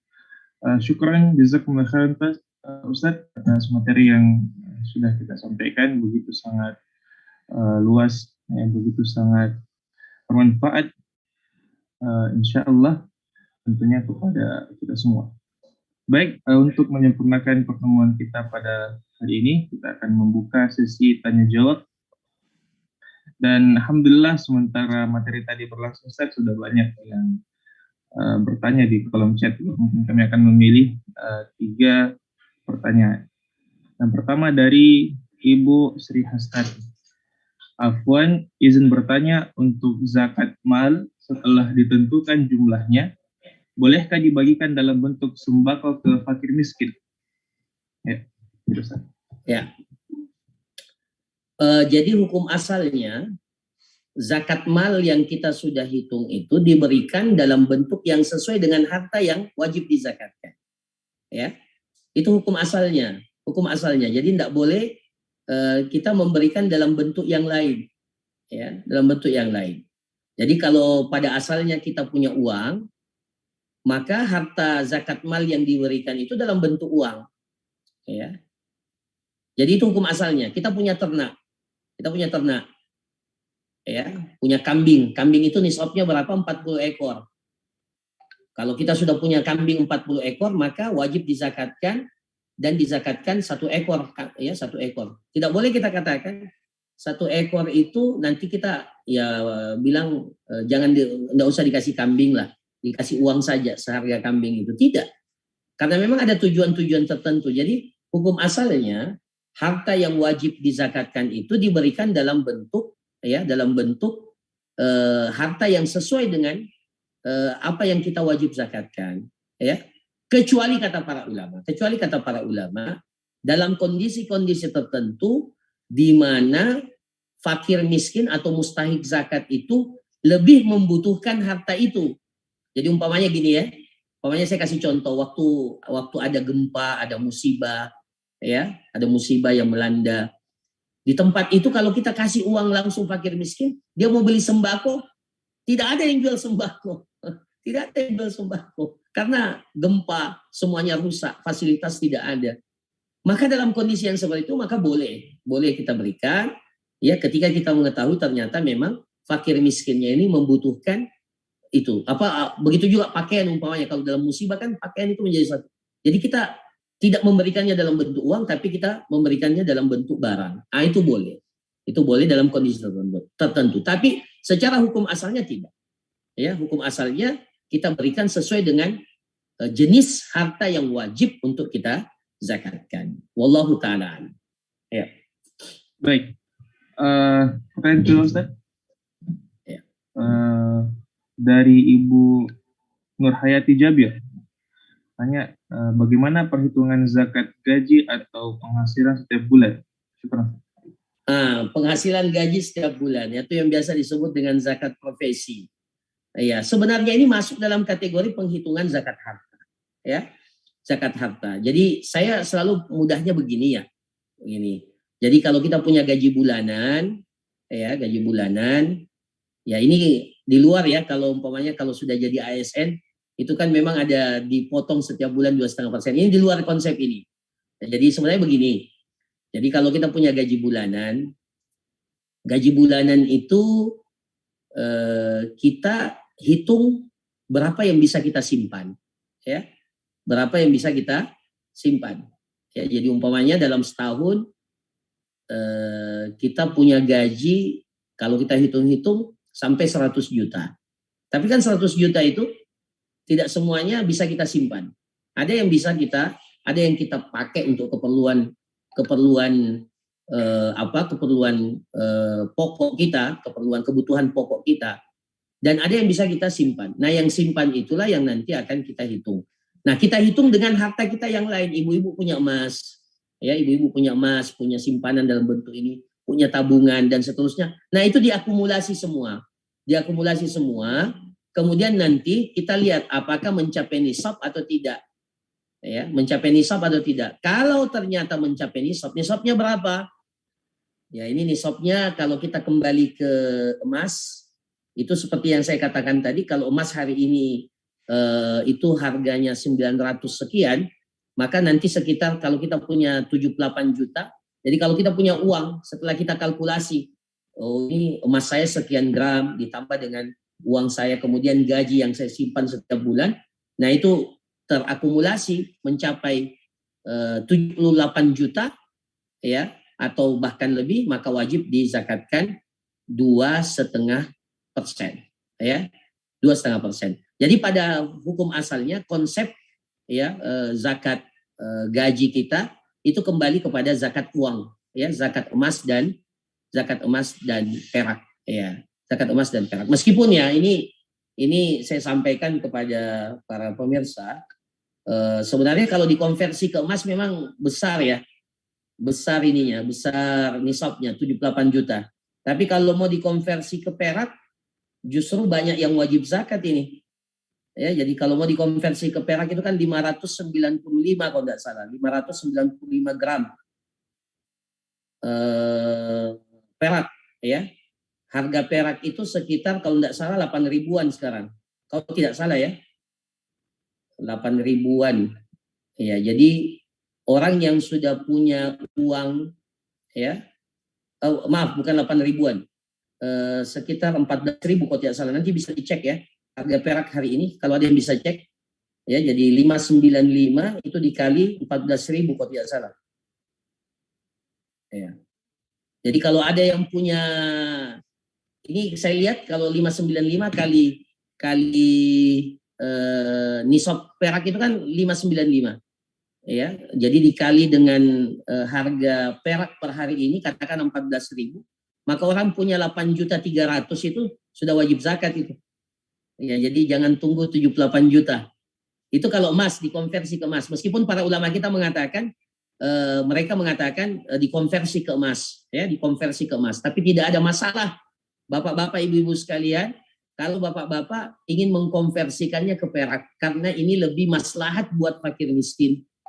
Ya, karena dalam zakat itu salah satu pertimbangan kemaslahatan fakir miskin, ya, kemaslahatan fakir miskin salah satu pertimbangannya, ya, ahadzulil fuqara, lebih berpihak kepada fakir miskin. Maka, ya, kalau ingin, ya, lebih apa, ya, istilahnya lebih ini, maka bisa saja seseorang itu mengkonversikannya ke perak. Jadi jangan tunggu 78 juta. Tunggu, ya, kalau sudah punya 8 juta dan tabungan kita sudah bertahan selama 1 tahun, maka wajib dizakatkan. Jadi kalau 10 juta saja, itu kan sebenarnya cuma 250.000, sedikit itu. Lebih banyak kalau kita ke mall itu atau ke supermarket, lebih banyak belanja kita ke itu, ya. Jadi 10 juta itu cuma 250.000, ya. Nah, seperti itu kira-kira perhitungan zakat penghasilan kita. Jadi secara konsep umum dikembalikan kepada penghasilan kita, dikembalikan kepada harta yang kita miliki, ya. Sebagian menganggapnya itu gaji yang kita dapatkan setiap bulan itu sebagai al-malul mustafad, ya, al-malul mustafad, sesuatu yang datang kepada kita setiap gaji yang datang kepada kita, dan kita gabungkan dengan harta yang kita miliki sebelumnya, ya. Jadi dia tidak dihitung sendiri-sendiri. Ya, wallahu a'lam. Baik, kami ambil dari pertanyaan pemirsa Facebook Ustadz atas nama Mustaqim Tombolo. Ya, mengatakan. Sebelum itu terkait dengan zakat profesi. Oh, iya. Tapi kalau bapak-bapak, ibu-ibu sekalian sudah mengeluarkannya setiap bulan karena diikat dengan aturan, katakanlah seperti itu, maka jangan hanya mengandalkan hitungan bulanan itu. Nanti di akhir sebaiknya dihitung lagi, ya. Setiap akhir tahun dihitung lagi. Jangan sampai apa yang kita berikan itu sebenarnya belum cukup, ya, belum cukup. Ternyata setelah kita kalkulasi, apalagi ditambah dengan harta-harta kita yang lain, ternyata yang harus kita keluarkan itu lebih banyak. Maka harus ditambah, ya, harus ditambah. Tapi kalau berlebih, niatkan sedekah, niatkan sedekah. Wallahu a'lam. Ini bagi yang mengatakan bahwa pada setiap bulan itu wajib dizakatkan. Dengan asumsi para ulama kita mengatakan boleh mengeluarkan zakat itu sebelum waktunya. Itu konsepnya. Wallahu a'lam. Ya. Ya, baik Ustadz, kami ambil dari masa Facebook atas nama Mustaqim Tombol. Adakah doa khusus kepada muzaki saat berzakat dari panitia atau mustahil? Ya. Di dalam hadis dikatakan, dalam Al-Quran dikatakan, ya, khudh min amwalihim sadaqatan tutahhiruhum wa tuzakkihim biha wa salli alaihim inna salataka sakanun lahum. Ambillah dari harta-harta mereka sedekah zakat yang dengannya mensucikan dan membersihkan, ya, mensucikan dan membersihkan mereka. Wasalli alaihim. Jadi ini perintah kepada Rasulullah sallallahu alaihi wasallam. Wasalli alaihim, dan doakanlah orang yang berzakat itu, ya, doakanlah orang yang berzakat itu. Maka disunnahkan bagi orang yang menerima zakat, ya, amil zakat yang menerima zakat itu disunnahkan untuk mendoakan orang yang berzakat. Apa doanya? Allahumma salli. Jadi Rasulullah ketika sahabat Abi Aufa, ya, itu datang dan membawa zakatnya, Rasulullah doakan Allahumma salli ala Abi Aufa. Kalau tidak salah seperti itu. Ya, jadi Rasulullah doakan Allahumma salli, ya, ala fulan. Jadi kita, ya, Allahumma salli ala fulan. Artinya apa? Doa kita supaya orang itu mendapatkan rahmat, mendapatkan ketinggian derajat, ya, itu maknanya. Jadi disunnahkan kita untuk mendoakan orang yang datang berzakat kepada kita. Wallahu a'lam. Ya, baik. Kemudian Ustaz, dari, maafin Ustaz, kita ambil lebih dari 3 pertanyaan karena banyaknya pertanyaan yang masuk. Dari Ibu Nur Hidayah. Afwan Ustaz, di desanya kami, biasanya panitia meminta masyarakat mengumpulkan zakat dimulai malam ke-15 Ramadan dan disalurkan kepada mustahik sebelum malam Id. Bagaimana itu Ustaz? Dan ada juga yang bertanya Ustaz, kalau misalnya tidak sempat disalurkan sebelum Id, bagaimana, apa yang harus dilakukan? Ya. Nah, ini nanti pada amil zakat, ya, atau yang bertanggung jawab pada itu.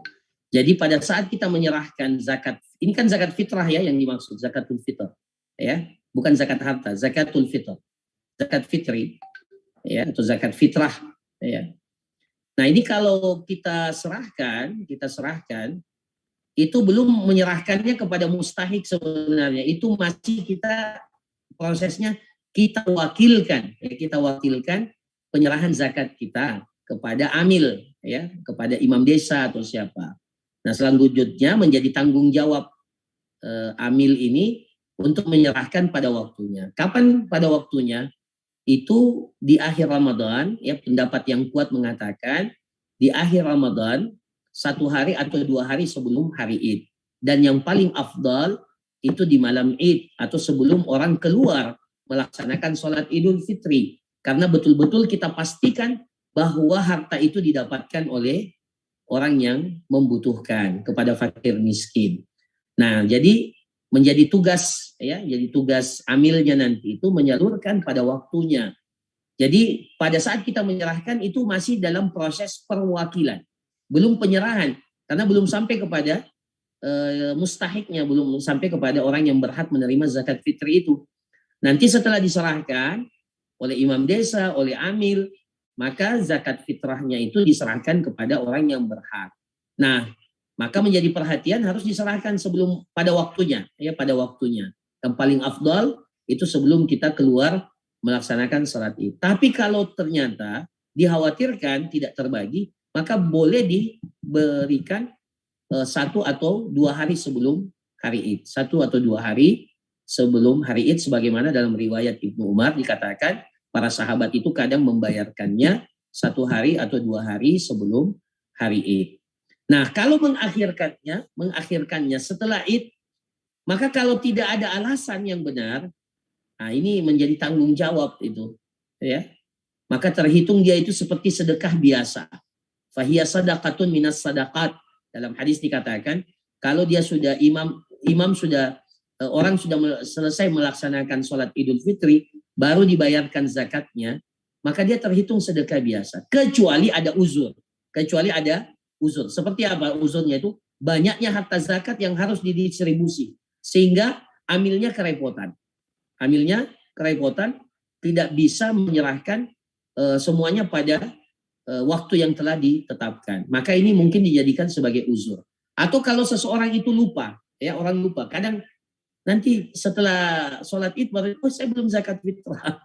Nah ini jadi uzur, ya, jadi uzur bagi orang tersebut. Tapi ala kulli hal, ya seharusnya dijaga baik-baik, sudah diprediksi. Makanya kenapa penting? Ya ini saya ya sekaligus menekankan. Kenapa penting zakat itu diberikan kepada amil zakat supaya memang distribusinya bisa terpenuhi dengan baik, ya, terpenuhi dengan baik. Wallahu a'lam. Ya. Baik, kita persilahkan kepada yang sudah tadi raise hand, kepada Bapak Ahmad Muslimin, silahkan. Ya tadi Ustaz, pertanyaan kami Ustaz ada dua yang sering ini. Yang pertama, apakah zakat mal itu bisa kita salurkan langsung atau harus melalui pemerintah atau badan amil zakat? Yang kedua Ustaz, orang tua waktu tugas di satu tempat, alhamdulillah sempat beli beberapa aset tanah Ustaz, kebun dengan perumahan, tanah rumah, kaplingan. Pertanyaan kami Ustaz, apakah tanah-tanah kaplikan itu yang sekarang lagi kosong, maksudnya tidak dikelola, itu ada zakat malnya Ustaz? Karena ada beberapa kaplingan itu yang ditempati orang disewa tapi nilainya hanya 600, maksudnya kecil Ustaz, kalau dihitung tidak sampai 78 juta per tahun. Apakah itu dia ada zakat hitungannya Ustaz bagi orang tua? Syukran Ustaz, jazakallah khair. Ya, yang pertama terkait dengan zakat itu mana yang lebih afdal? Yang lebih afdal itu kalau kita tidak mampu mendistribusikannya dengan baik, menghitungnya dengan baik, maka sebenarnya yang lebih afdal itu lewat amil zakat. Makanya sejak dahulu kan ada amil, wal amilina alaiha, ya. Dan tentunya ini juga tantangan bagi amil zakat, ya, terutama kepada teman-teman kita, ikhwah kita yang berada di WIZ, Wahda Inspirasi Zakat, ya, profesional, amanah dan tepat sasaran. Itu yang mereka selalu angkat-angkat, ya, profesional, amanah dan tepat sasaran. Maka kalau kita tidak bisa, maka sebaiknya diserahkan ke lembaga yang kredibel, ya. Kenapa? Ini juga ya salah satu di antaranya, terkadang kita ketika bayar zakat itu ya namanya manusia itu ingin dipuji, ada ria, ada sum'ah, ya. Ingin, wah ini saya yang kasih zakat. Jangan sampai muncul yang seperti itu. Maka untuk menghindari itu sebaiknya ya lewat amil zakat, ya, amil zakat lewat lembaga yang profesional, ya. Kecuali dalam kondisi-kondisi tertentu. Contohnya kita punya kerabat dekat, ya. Dan kalau kita serahkan kepada amil, belum tentu amil itu bisa menyerahkan kepada kerabat dekat itu. Maka dalam kondisi kita katakan, mungkin sebaiknya kita yang serahkan. Tapi semaksimal mungkin, ya itu dihindari riak dan sum'ah. Apalagi kalau sampai pada al-adha wal-man. Apa itu? Ya, jangan sampai dalam Al-Quran, ya, jangan kalian itu berinfak kemudian disertai dengan al-man wal adha. Al-man wal adha itu kita selalu mengungkit-ungkit. Kita tahu, kita pernah berikan dia zakat, berikan dia bantuan. Kemudian selalu kita ungkit-ungkit. Maka disitulah letak strategisnya posisi amil itu. Untuk menghindari penyakit-penyakit ini yang kadang menghinggapi kita atau datang kepada kita ketika kita memberikan zakat itu kepada orang lain. Kemudian yang kedua, tinggal ditanyakan apakah harta yang atau barang atau harta yang dimiliki tadi seperti tanah itu masih diniatkan untuk dijual beli, diperjualbelikan. Selama memang masih ya kan zakat perdagangan itu syaratnya sama dengan zakat harta yang lainnya, zakat uang, zakat emas dan perak. Tapi ditambah dengan satu hal, niat untuk diperjualbelikan. Selama memang ada niat itu, maka wajib dizakatkan. Wajib dizakatkan. Mau dia laku atau tidak laku, itu wajib dizakatkan. Ya, selama ada niat untuk memperjualbelikan. Seperti kaplingan, pengusaha properti, orang yang jual beli tanah. Orang yang jual beli tanah, kalau dia sudah niatkan bahwa tanah kaplingannya itu diperjualbelikan, kapanpun, maka wajib dizakatkan. Jadi setiap tahun dia harus menghitung. Ini kaplingan saya nilainya sekian. Dan yang dihitung itu nilai jual. Ya, nilai pasaran yang berlaku pada saat itu. Ini kaplingan saya punya nilai seperti ini. Sekian, maka dikeluarkan zakatnya. Dikeluarkan zakatnya per tahun. Itu kalau kita niatkan jual beli. Tapi kalau diniatkan untuk disimpankan untuk anak, nanti kalau anak ini mereka yang akan dapatkan, itu tidak wajib. Jadi diniatkan untuk diperjualbelikan, itu tambahannya. Jadi tinggal ditanya saja kepada orang tua yang antum tadi, ya, ini ditanyakan apakah niat itu masih ada atau tidak. Ya, kalau masih ada maka seharusnya tetap dihitung sebagai aset zakat barang dagangan. Wallahu a'lam. Ya. Nah, mungkin poin 2 dari terakhir Ustaz yang SN. Bapak Saiful Kambali. Bapak Saiful Kambali, silahkan dilanjut dan menyampaikan pertanyaannya. Iya, bismillah. Jelas, Ustaz? Jelas suaranya ya. Iya. Saya mau bertanya Ustaz berkaitan dengan orang yang berhutang. Pernah saya dengar penjelasan bahwa apabila seseorang itu berhutang, maka wajib baginya untuk berzakat dan dihitung juga hutangnya tersebut kalau belum dibayarkan, gitu Ustaz. Maksudnya? Suatu misal contohnya ada orang hutang 100 juta. Ya. Dan kemudian pada waktu pembayaran zakat hutangnya masih tetap, itu Ustaz. Nah, apakah itu tetap dihitung atau tidak begitu? Kemudian ada juga menjelaskan bahwa orang yang berpiutang, yang menghutangi juga dia terkena kewajiban zakat apabila hutangnya itu lancar, dalam artian lancar dalam pembayarannya. Di situ kan ada potensi pembayaran 2 kali Ustaz kalau itu dibayarkan. Yang kedua berkaitan dengan orang yang pindah rumah Ustaz, dalam artian setelah dia pindah rumah, otomatis rumahnya itu dia akan jual. Kalau dalam kasus seperti itu, apakah dia masuk zakat perdagangan atau tidak, Ustaz? Ya. Oke, demikian Ustaz. Syukran. Masya Allah. Ya. Jadi saya mulai dari yang kedua. Yang kedua itu benar ya. Jadi kalau ada orang yang berpiutang, maka orang yang memberikan pinjaman itu menghitung ya pinjaman yang dia berikan kepada orang, menghitung pinjaman yang dia berikan kepada orang itu selama orang yang meminjam uangnya berutang itu rajin membayar. Jadi umpamanya saya pinjamkan kepada seseorang 100 juta, maka pada saat haul, pada saat saya wajib zakat, maka yang 100 juta itu tetap saya hitung. Kenapa? Karena saya yakin itu adalah harta saya dan orang itu pasti akan mengembalikan harta itu. Jadi harus tetap dihitung. Jangan dikurangi. Ini uang tidak ada di tangan saya. Jadi bukan pada ada di tangan atau tidak. Dilihat apakah penguasaan kita kepada harta itu jelas dan sempurna atau tidak. Jadi kalau orang yang rutin membayar itu, maka kita katakan harta saya ini aman. Ya, sama dengan harta yang kita titipkan pada orang. Ya, harta yang kita titipkan itu sama persis. Jadi kalau dia tetap membayar secara rutin, maka harus dihitung dalam perhitungan zakat kita. Ya, itu yang kedua. Yang pertama, kalau kita berutang, maka utang yang dihitung itu yang menggugurkan kewajiban zakat adalah utang yang jatuh tempo saja. Ya, utang yang jatuh tempo yang pada saat itu wajib untuk kita bayarkan.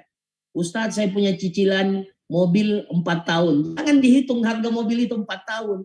Nanti tidak wajib-wajib zakat jadinya. Ya, jadi yang jatuh tempo saja yang pada saat itu wajib untuk kita bayarkan. Ya, itu pun kata para ulama, kalau kita punya aset ya yang bisa menutupi utang kita, maka itu enggak boleh dijadikan sebagai penggugur zakat. Jadi kalau kita punya utang 100 juta, tapi kita punya properti, punya apa yang bisa menutupi 100 juta, maka itu harus tetap dihitung 100 juta. Karena seakan-akan kita punya 100 juta tapi dalam bentuk yang lain. Ya.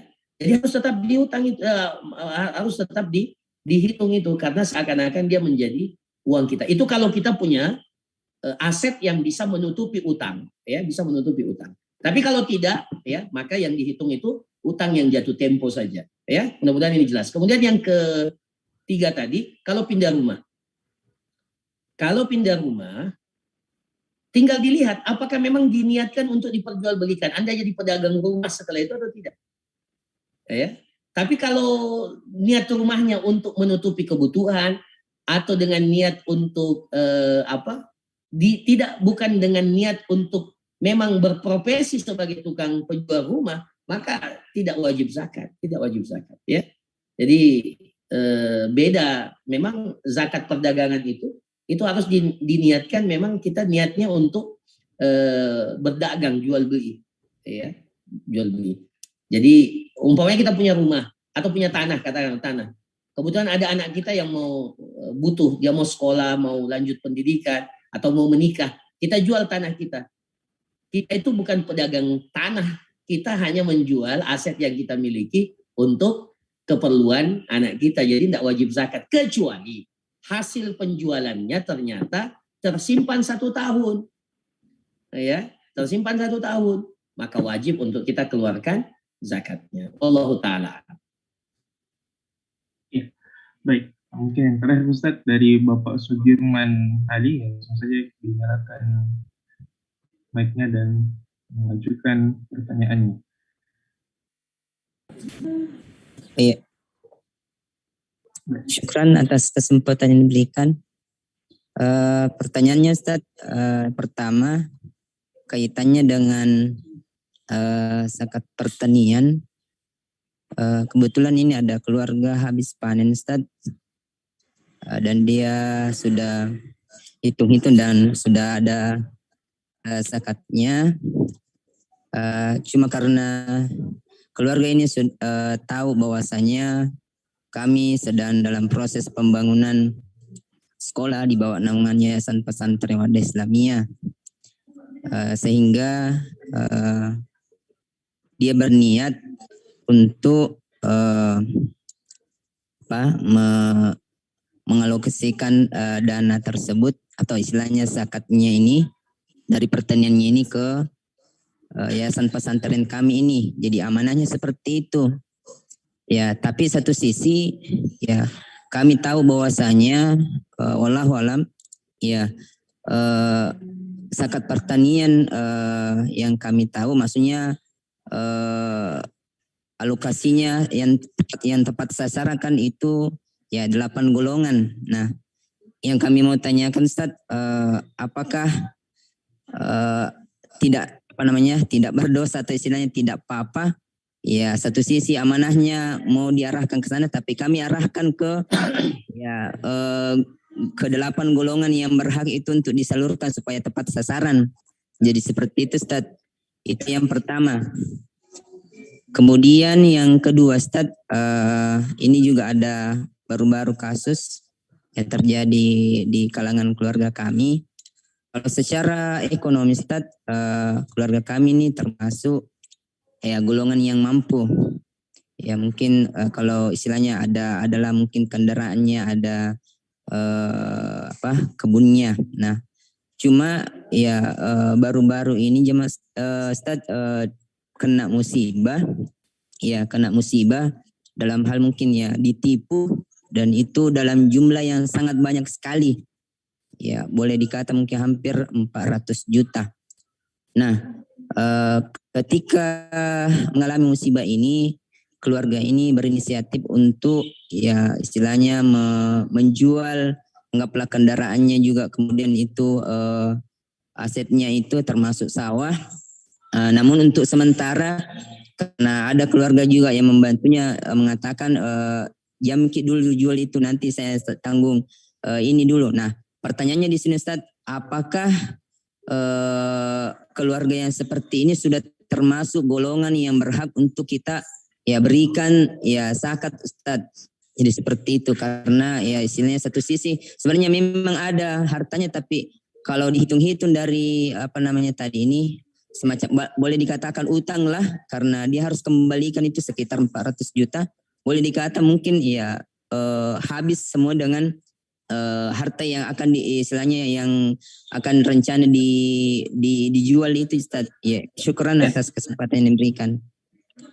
Ya, yang pertama, jadi memang zakat pertanian dan zakat harta itu termasuk dalamnya secara umum. Itu peruntukannya untuk 8 golongan yang disebutkan di dalam Al-Quran.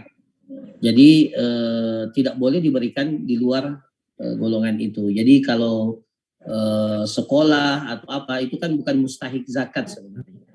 Ya, bukan mustahik zakat. Ya, jadi sekolah meskipun ya sebagian menganggapnya fisabilillah. Ya, fisabilillah. Tapi kita tidak terlalu memperluaskan makna fisabilillah itu. Karena memang secara khusus fisabilillah itu memiliki makna yang spesifik. Ya, spesifik. Dan alhamdulillah kalau kita di daerah mayoritas muslim, maka insya Allah sekolah itu bisa dapat bantuan dari berbagai unsur, berbagai pihak. Ya, insya Allah bisa dapat tetap berdiri meskipun tidak mengambil dari harta zakat. Kecuali kasusnya akan berbeda kalau berada di daerah minoritas, di mana di daerah itu sumber-sumber pendapatan kaum muslimin itu tidak ada atau bahkan dikatakan sangat minim, ya sangat minim atau bahkan tidak ada. Maka dalam kondisi yang seperti itu, maka sebagian para ulama itu membolehkan ya pembangunan masjid, pembangunan sekolah di daerah-daerah minoritas itu diambil dari harta zakat, karena kalau menunggu infak, sedekah dari kaum muslimin itu akan sangat berat bahkan sangat lama, sementara kebutuhan akan masjid dan sekolah itu sangat mendesak. Jadi tinggal dilihat ya seperti itu. Jadi kalau seperti yang antum tanyakan tadi, maka sebenarnya dia tidak masuk dalam kategori fisabilillah. Jadi sudah benar atau bahkan nanti disampaikan bahwa sebenarnya peruntukannya ini bukan untuk sekolah, tapi seharusnya diberikan kepada orang-orang yang berhak yang disebutkan di dalam Al-Quran itu. Kemudian yang kedua, ini sudah tepat. Yang kedua sudah tepat karena orang itu masuk dalam kategori garim wal garimin, ya, orang yang berhak mendapatkan zakat itu adalah garim, orang yang berutang. Ya, orang yang berutang. Jadi kalau dia punya utang, ya, punya utang dan dia tidak memiliki aset yang cukup untuk menutupi utangnya, maka pada hakikatnya dia termasuk garim, ya, garim yang boleh diberikan zakat kepadanya. Maka tidak ada masalah, ya, tidak ada masalah orang ini atau keluarga ini diberikan bantuan dari harta zakat. Cuma bedanya harta zakatnya itu tidak boleh diperuntukkan kecuali untuk melunasi utang. Nah, itu saja bedanya. Beda ya kalau kita kasih harta zakat kepada fakir miskin. Fakir miskin mau beli makan, beli baju, ya, dari harta itu tidak ada masalah. Tapi kalau kepada orang yang berutang, memang peruntukannya tidak boleh kepada yang lain kecuali untuk pelunasan utangnya saja. Jadi itu yang membedakan antara fakir miskin dan orang yang berutang. Wallahu ta'ala. Ya, baik. Baik, itulah tadi beberapa pertanyaan yang sudah dijawab oleh Ustadz kita, dan mungkin pertanyaan yang terakhir tadi yang sudah kita jawab. Maka dengan ini telah berakhirlah sesi materi dari Ustadz kita. Dan sekali lagi Ustadz, kami ucapkan syukuran wa jazakumullah khairan atas materi yang diberikan, disajikan pada hari ini. Semoga Allah SWT memberkahi dan selalu menjaga Ustadz. Mungkin cukup sekian dari kami. Mohon maaf atas kekurangan yang terjadi selama sesi kami. Barakallahu fiikum. Subhanakallahumma hamdik, asyhadu an la ilaha illa anta, astaghfiruka wa atubu ilaik. Wa akhiru da'wana alhamdulillahirabbil alamin. Assalamualaikum warahmatullahi wabarakatuh. Waalaikumsalam warahmatullahi wabarakatuh. Ya, baik, kami ambil alih. Jazakumullah khairan Ustadz atas waktu dan ilmunya, dan juga kepada moderator yang sudah memandu jalannya webinar zakat kita pada hari ini. Mohon tetap stay peserta kita pada kesempatan kali ini. Ada sedikit penyampaian dari kami. Jadi alhamdulillah Wahda Inspirasi Zakat di bulan Ramadan ini juga menjadi fasilitator bagi musaki ataukah peserta sekalian yang ingin menyalurkan zakatnya.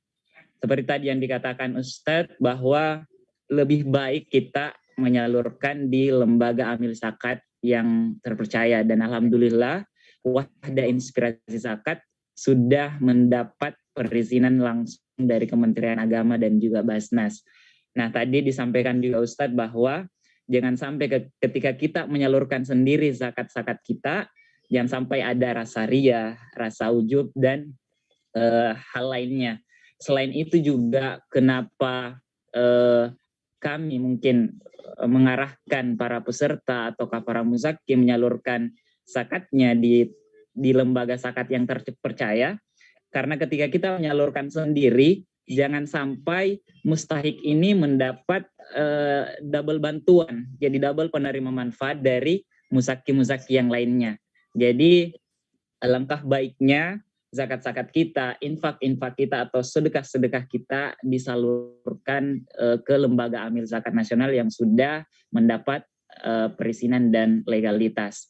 Dan juga informasi kepada seluruh peserta yang masih stay di room Zoom, alhamdulillah Wahda Inspirasi Zakat sudah menjangkau hampir di seluruh kawasan wilayah Indonesia. Jadi bagi teman-teman yang mungkin ada di daerah, ya bisa mencari Wahda Inspirasi Zakat untuk menyalurkan zakat-zakatnya, baik itu zakat harta, zakat mal, ataukah zakat fitrah. Dan bagi peserta yang mungkin masih terhambat dalam perhitungan zakatnya, mungkin bisa menghubungi call center yang sudah kami kirim di room chat, dan juga bagi peserta yang ada di YouTube ataukah di fanpage, kami sudah lampirkan di kolom komentar. Sekali lagi jazakumullah khairan atas waktu dan perhatian para peserta sekalian, terkhusus Ustadz kita dan moderator kita pada pagi hari ini. Sekali lagi, jangan lupa zakat, infak, dan sedekah salurkan di Wahda Inspirasi Zakat. Sekian, jazakumullah khairan atas waktu dan perhatiannya. Kurang lebihnya mohon dimaafkan. Sampai berjumpa di event-event virtual Wahda Inspirasi Zakat lainnya. Subhanakallahumma wa bihamdik, asyhadu an la ilaha illa anta, astaghfiruka wa atubu ilaik. Assalamualaikum warahmatullahi wabarakatuh. Assalamualaikum warahmatullahi wabarakatuh.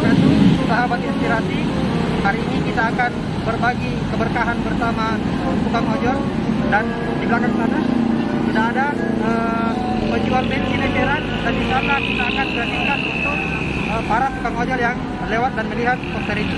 Ayo kita.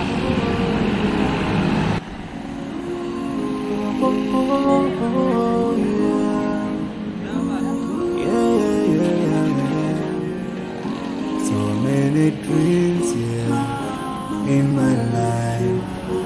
I dream a lot of things in my life. You dream, I dream. They dream, we dream. Cause we don't be satisfied for what we have. We have different dreams in our life. We dream of getting rich, being famous. Tak ada manusia yang terlahir sempurna. Jangan kau sesali segala yang telah terjadi. Kita pasti pernah dapatkan cobaan yang berat. Seakan hidup ini tak ada artinya lagi. Syukuri apa yang ada. Hidup adalah anugerah.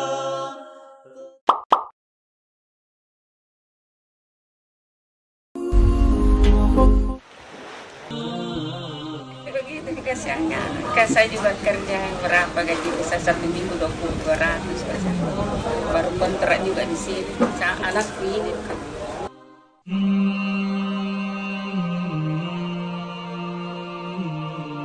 Umur 1 tahun meninggal mamanya. Iya.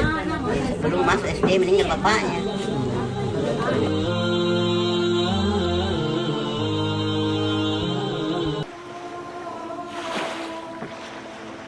Kebaikan tidak akan membiarkanmu jatuh atau hanyut.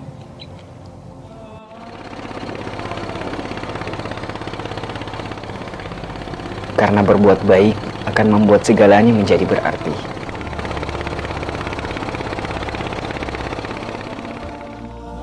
Dan kami bergegas pergi untuk membawa kebaikan-kebaikan itu.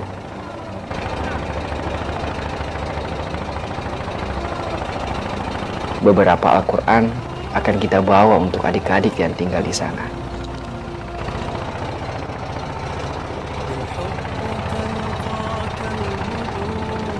Tidak ada langkah 1000 jika langkah awal belum kita mulai.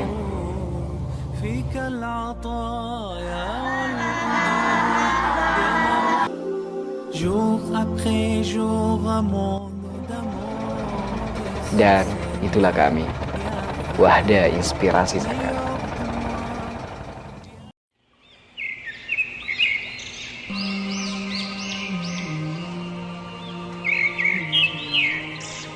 Kerennya kasih yang biasa, kalau dapat kita 40. Iya, kalau dapat begitu menyuci.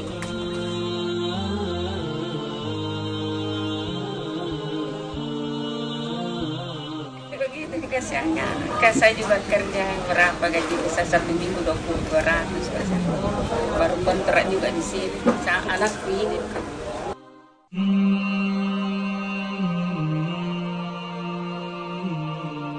Umur 1 tahun meninggal mamanya. Iya. Sebelum masuk SD meninggal bapaknya.